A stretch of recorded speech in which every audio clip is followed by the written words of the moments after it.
1944, high over the Pacific Ocean. A fleet of the mightiest super bombers in the world were completing a 5,000-mile flight from San Francisco to Saipan. Less than 4 months before, the island was in Japanese hands. It was for bases like these that American soldiers, sailors, and Marines had fought the costly battle. On Columbus Day, 1944, B-29s discovered Saipan. Our arrival was a real historic event, celebrated with a ballad by a local poet, and it went like this. On the 12th of October, back in 1944, the citizens of Saipan heard a great 4-engine roar.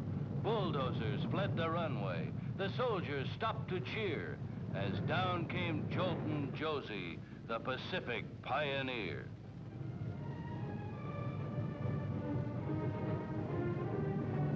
It was a great day for the aviation engineers and service groups who had hacked the airfield out of jungle. To them, Jolton Josie was a sensation who shamelessly stole the show. Some Jap officials already knew that Saipan, as an American base, with its threat of aerial bombardment, spelled eventual defeat for Japan. The landing of the B-29s gave reality to that threat. The new arrivals were men who had flown fortresses and liberators in all theaters of war. They were led by a former 1928 flying cadet, who in 1944 was named Deputy Chief of Air Staff and was now commanding the 21st Bomber Command, General Haywood Hansel. Well, the first element of the 21st Bomber Command has arrived. When we've done some more fighting, we'll do some more talking. Thank you. All over the Marianas, B-29s were getting ready to carry out the General's promise. Saipan, Tinian, and Guam had been seized by Admiral Nimitz forces for the primary purpose of serving as bases for the very long-range bombers now parked on circular hard stands. The 21st was building up its massive air power as it prepared for the ultimate crushing defeat of Japan. The long arm of the 73rd Bombardment Wing, led by General Rosie O'Donnell, began punching the enemy with appalling strength.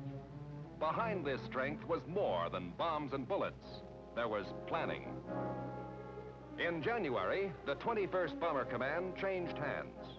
Major General Curtis E. LeMay replaced Hansel. By sheer weight of attack, LeMay believed he could force a surrender of Japan. To that end, he ordered a furious pace of operations. Here was his weapon, the Superfort, with 2,200 horses warming up in each of its 4 engines. Designed to carry more destruction and carry it higher, faster, and farther than any bomber before, the B-29s were like artillery pointed at the heart of Japan. Each plane was armed with 12 50-caliber machine guns, a 20-millimeter cannon, and 4 tons of bombs.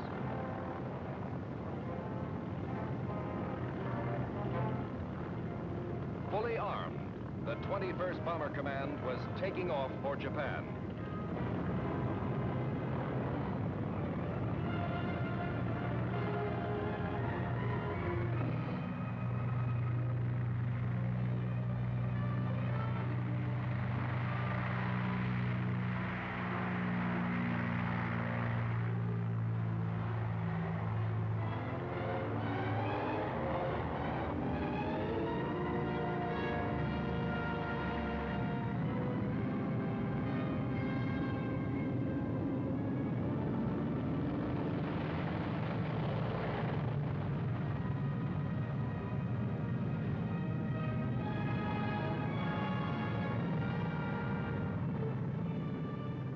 Day after day, LeMay sent his bombers out in 100-plane formations to hit Kobe, Nagoya, Tokyo.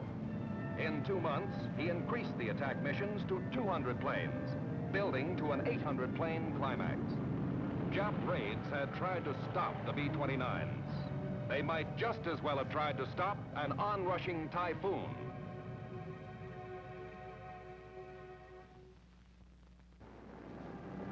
No war was ever fought over such vastness. We who had battled over Berlin, Ploesti, and Schweinfurt knew it. London to Berlin and back was 1,000 miles. The Foggia-Ploesti run, 1150. But Saipan to Tokyo and back was more than 3,000 miles. B-29s were the planes for the job. For all their destructive power, those of us who flew the superforts felt they were things of beauty.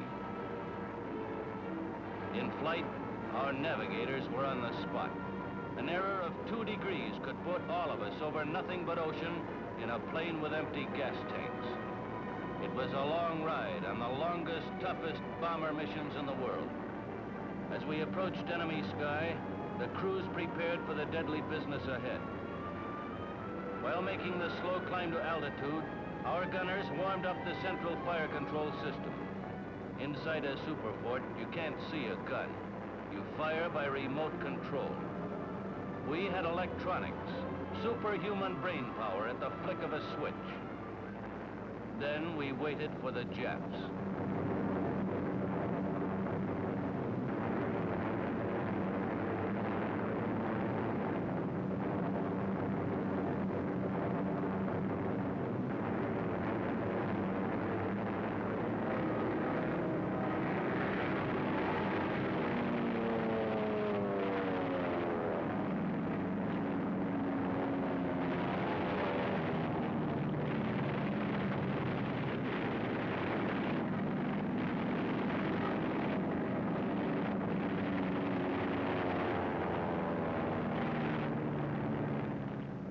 Initial point, Mount Fuji, meant we were 60 miles from Tokyo.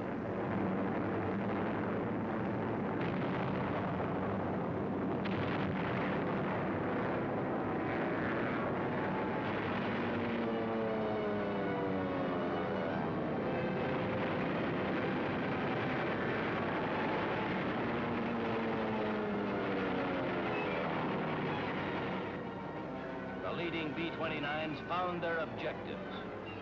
Now, below us, Tokyo. Tokyo, which the Jap High Command had boasted was outside the range of land-based American bombers. For 6 months, we had proved them wrong.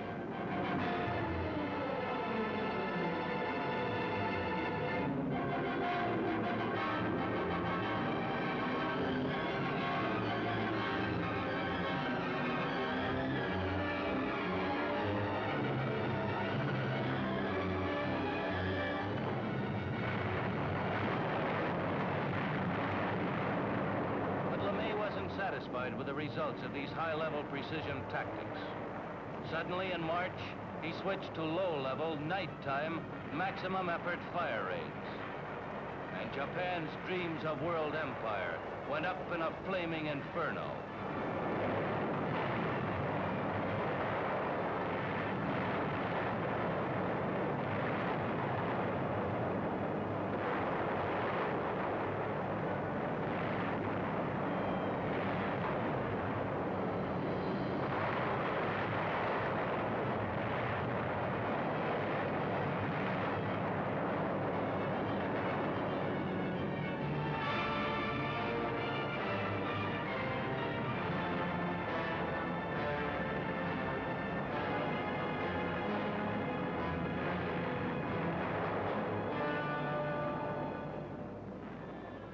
The B-29s burned out the industrial heart of Japan. One by one, 66 principal cities received their devastating bath of fire until Japan's military situation was hopeless. They could not have held out. They had lost control of the air. Their capacity to wage war was destroyed. The fire raids had even killed much of their fanatical resistance. B-29s were making Japan bleed internally.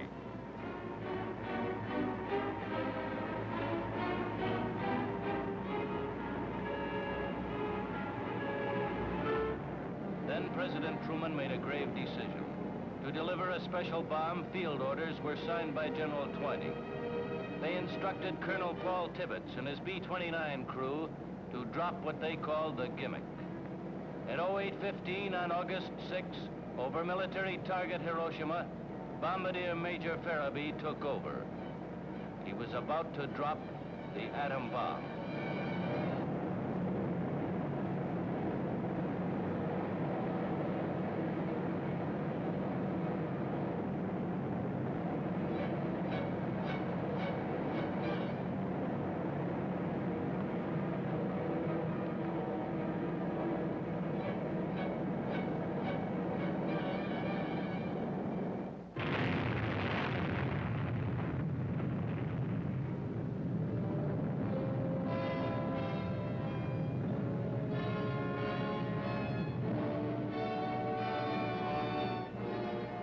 bomb of unprecedented destructiveness had exploded.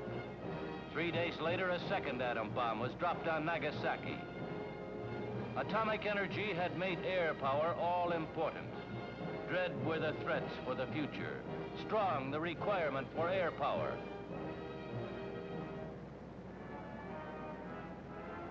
As suddenly as it started, the war came to an end and surrender ceremonies aboard the Missouri.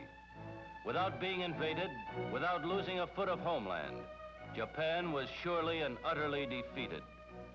Before the atom bomb, before the Soviet entry into the war, Japan was beaten through the forceful application of Allied land, sea, and air power. The Japanese surrender had come so quickly after mounting the B-29 offensive and the atom bomb climax that advocates of air power felt our most optimistic predictions were confirmed. Fully recognizing the contributions by Army and Navy, General Arnold felt that air power's share in the victory may fairly be called decisive. In addition to ushering in the atomic age, the war's end marked one of the revolutionary points in the history of warfare. Control of the air proved to be essential to the success of every major military operation. Coordinated planning and command of ground, sea, and air forces, backed up by the full effort of the home front, had enabled the Allies to secure this control of the air. Air power is the technical instrument of our country's defense. Air power can also be the instrument of peace. The United States Air Force has made it apparent to any potential aggressor that an attack on the United States would be immediately followed by a devastating air atomic counterblow. The atomic weapon thus makes air power the primary requisite of national survival.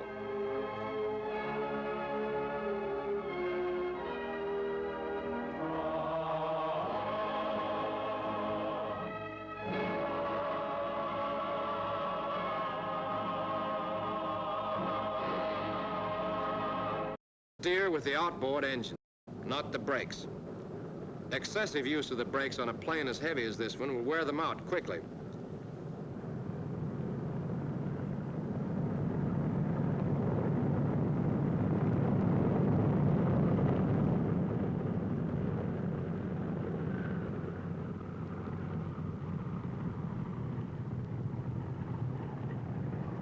As the ship is turned around at the far end of the runway, notice again how the engines are used for steering. You can see the right propellers moving faster than the left. When you're at right angles to the runway, stop for the engine run-up. Tell the flight engineer to get ready to make his magneto check while you run the engines up, one at a time. First, press the propeller RPM switches to the increase position, holding them there until all the propellers are at maximum RPM. Next, turn the manifold pressure selector to position 8. With the knob in this position, the superchargers automatically provide military power. Now, advance the number 1 throttle, but slowly and gently, to 2,000 RPM. Hold this speed until the engineer tells you the magneto check is finished. Then press the propeller RPM switch to the decrease position until the tachometer drops about 200 RPM.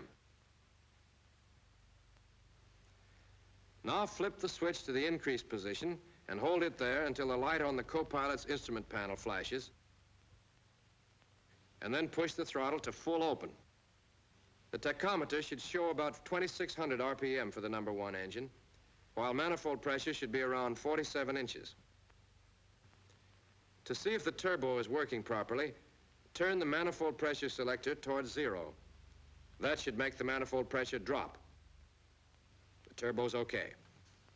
Bring the throttle back to idling, around 550 to 600 RPM, and increase speed to 1,200 to avoid fouling the spark plugs.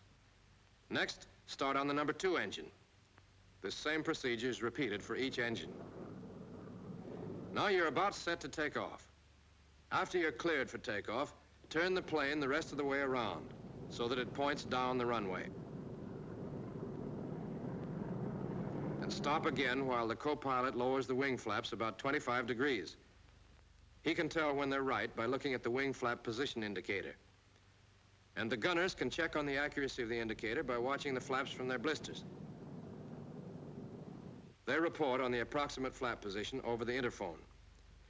When the co-pilot tells you the flaps are okay, fasten your safety belt and set the manifold pressure selector to position 8. Next, set the propeller RPM switches to increase RPM and wait for the lights on the co-pilot instrument panel to flash. Then warn the engineer to be ready for takeoff. Stand by for takeoff. Now you push on the brakes, hard, and open the throttle slowly until the manifold pressure gauge reads about 40 inches. Then release the brakes.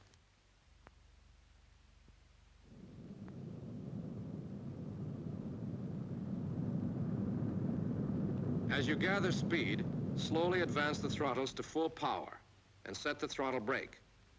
Manifold pressure should go up to 47 or 47.5 inches. RPM should go up to 2,600. Continue accelerating down the runway until the indicated airspeed gets up to 95 miles per hour. Then slowly pull the control column back, putting the ship in a flying attitude. The plane takes off without further action on your part when it gets flying speed. The exact speed at which it will leave the ground depends on the weight. When the ship is airborne, apply the brakes to stop the wheels, and then have the co-pilot retract the landing gear. He has to hold the landing gear retracting switch in the up position because the switch is spring-loaded. The co-pilot makes sure the nose gear is up by looking through the inspection door on the floor of the cockpit, just ahead of the aisle stand. The wheel is there, all right. At 160 miles per hour and 500 feet altitude, the co-pilot retracts the flaps, snapping the switch on and off until the indicator shows that the flaps are all the way up. The side gunners should be watching from their blisters as the plane takes off. They tell the co-pilot when the flaps and landing gear are up. Now you ought to change from takeoff power setting to climbing. Adjust the manifold pressure selector until the manifold pressure drops to 43 inches.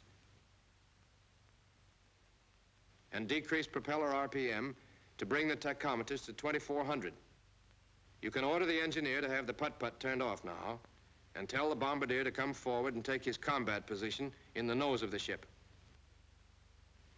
If this is an operational flight and enemy opposition is expected, have the men put on their flak vests.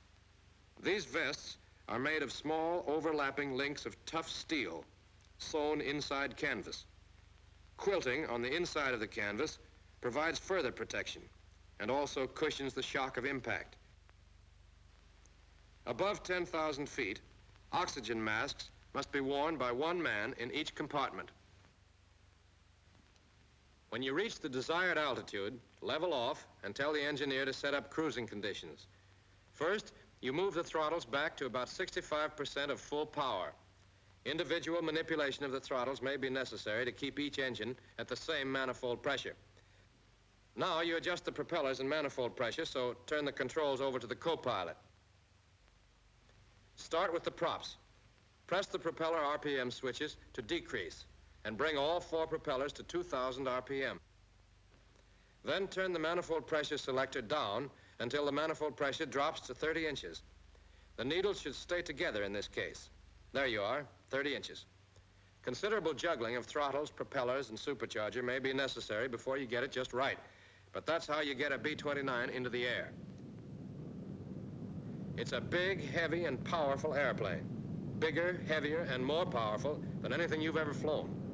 For that reason, it must be handled gently and precisely. You must carefully follow the prescribed procedures. Even a super bomber is no good to the Army if it's in little busted-up pieces. But don't get jittery. The 29 is a sweet ship to handle.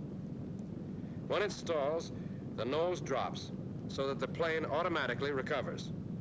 There's no tendency to spin. Stalling speed varies quite a bit naturally, depending on weight and other conditions, but generally it's between 84 and 135 miles per hour. When turning or executing any maneuver, take it easy. This is a big plane, remember, not a fighter. Yet fairly steep turns can be made safely. This 30-degree bank can also be done with full flaps. That's about the limit. And when evasive action is necessary, you have plenty of tricks to pull. Just watch this B-29.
And the B-29 does more than just fly well.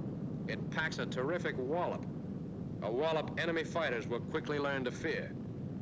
That turret you see moving is only one of the 5 on the ship, which mounts a total of 10 machine guns and 1 cannon. 4 of the turrets, 2 on top and 2 beneath the fuselage, can turn through 360 degrees in azimuth, 90 degrees in elevation. The tail turret is more restricted in movement, but it has a 20-millimeter cannon in addition to the twin 50s the others carry. But the big thing about the 29's armament is the fact that the gunners don't touch the guns. The guns are controlled remotely from special sights, and any gunner can fire almost any turret. For example, one side gunner might have control of 2 turrets, firing 4 caliber 50s at his target.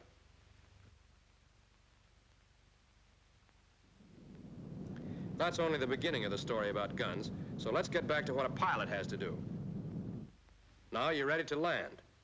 Since you've descended below 10,000 feet, remove your oxygen mask. Tell the co-pilot to take over control of the ship so that you can get out of your flak vest. The vest is easy to take off. Just pull on the cord and it drops away. This speed of removal becomes important if you ever have to bail out, since the vest is worn over the parachute and, well, you figure it out. If you've been riding with the automatic pilot, turn it off. You can't use it for landing, of course, or when taking off, flying turbulent weather, or setting trim tabs.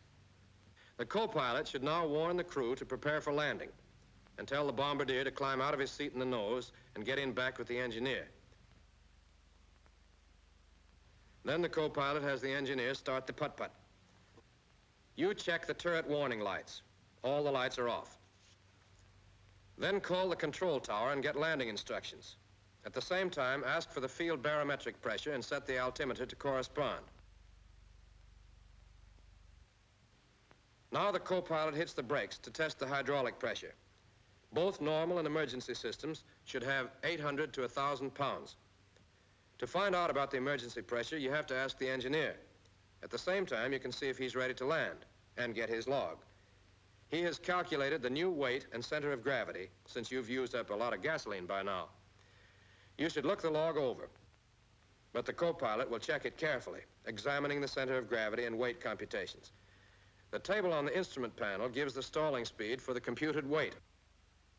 The co-pilot tells you the stalling speed and also reports that everybody in the crew is ready to land. Next, you adjust the propeller RPM switches. Push them to increase until you get the tachometers to show 2,100 RPM. Now adjust the manifold pressure selector to give you plenty of reserve power. Turn it all the way up to position 8, the setting for full military power. When the plane is slowed down to 180 miles per hour or less, order the co-pilot to lower the landing gear. When the switch is set to the down position, the wheels descend all the way, lock, and the gear motors automatically stop.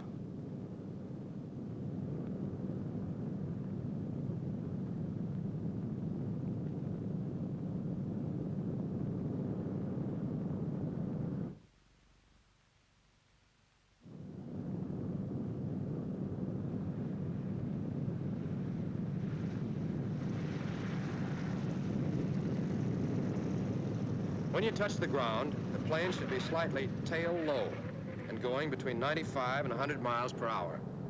Notice how the main wheels bear most of the shock of landing. Then the ship slowly settles forward. Don't apply brakes immediately. Let the plane lose some of its speed rolling. Then turn the manifold pressure selector all the way back to 0. You won't need the turbos anymore. And set the propellers at increase RPM. Raise the flaps now while you're taxiing and have plenty of power. You're down now. You've followed your checklist step by step. But there are other checklists, the engineers, for example. So suppose we go back over that landing procedure and see how the engineer's checklist fits in with yours. 5 minutes before landing, the engineer tells the tail gunner to start the putt-putt. The ship enters the traffic pattern at a 45-degree angle to the downwind leg. Altitude is 2760, speed is 180.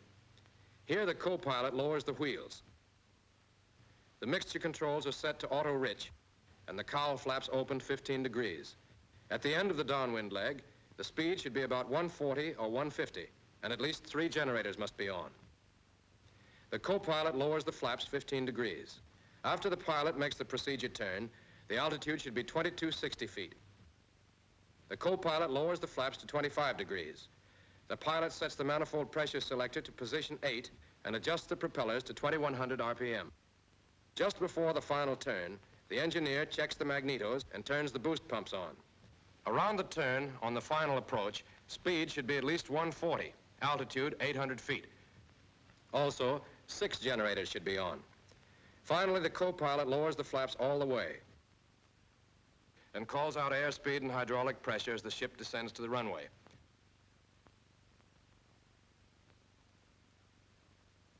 After the airplane's on the ground, turbos come off and propellers are set to full increase RPM. The engineer switches the boost pumps off and opens the cowl flaps all the way. All right, we're back where we were before. Tell the bombardier to come forward and open the bomb bay doors. The doors should always be kept open when the ship is standing still to prevent the accumulation of gas fumes. Next, turn off all the switches. Then you can get rid of some of your equipment that remains inside the ship and climb out for the after-flight inspection. Yes, you start with an inspection and finish with an inspection. If there was anything wrong, now is the time to find out about it. And now is the time to correct it. Yes, this is the airplane that you've been promised. Now it's up to you to weld this airplane and its crew into a single, irresistible instrument of destruction. That can be your promise to us.